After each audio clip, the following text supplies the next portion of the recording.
When the Troubles broke out in 1969, I had a very young family, uh, and it impacted on our lives very, very quickly. My two boys went to church down in Glengall Street, the Grosvenor Hall.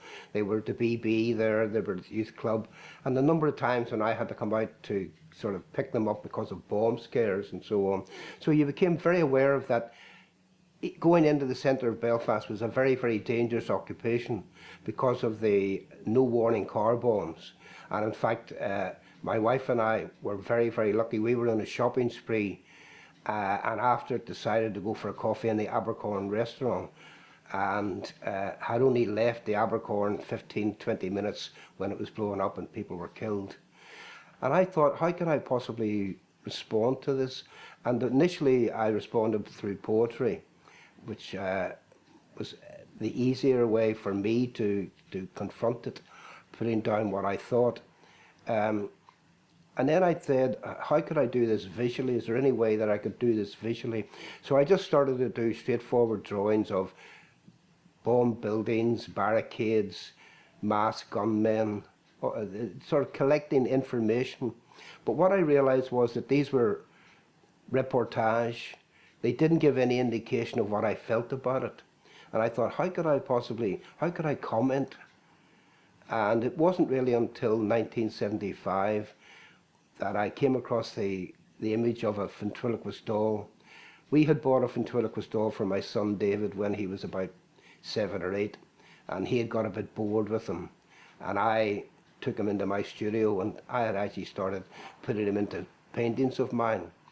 And one day I came back, and he had fallen on the floor, and his legs were sort of twisted underneath his body, and a painting rag was sort of half obscuring his face.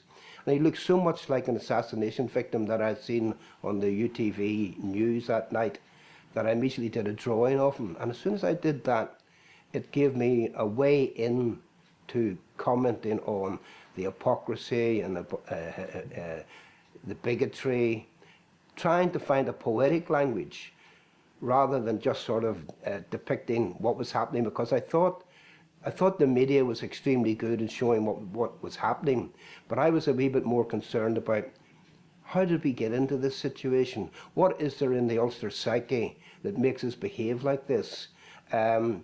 Is there a possibility that I could diagnose the malaise which seems to be permeating the whole of our society?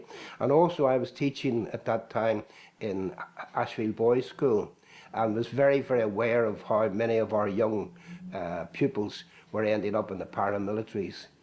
So that a lot of that anger came through in the paintings, and it was my way of trying to cope with atrocity after atrocity. And it seemed that we had almost built up a kind of tough skin where it seemed like people didn't care anymore. And I thought, how can I make people care? How can I make them see through this bigotry, this awful hatred that's permeating our society? And the difficulty was, I was also aware of the fact that it was warping these young lives at a very, very early age. And in many ways, I don't think a lot of these people could be cured.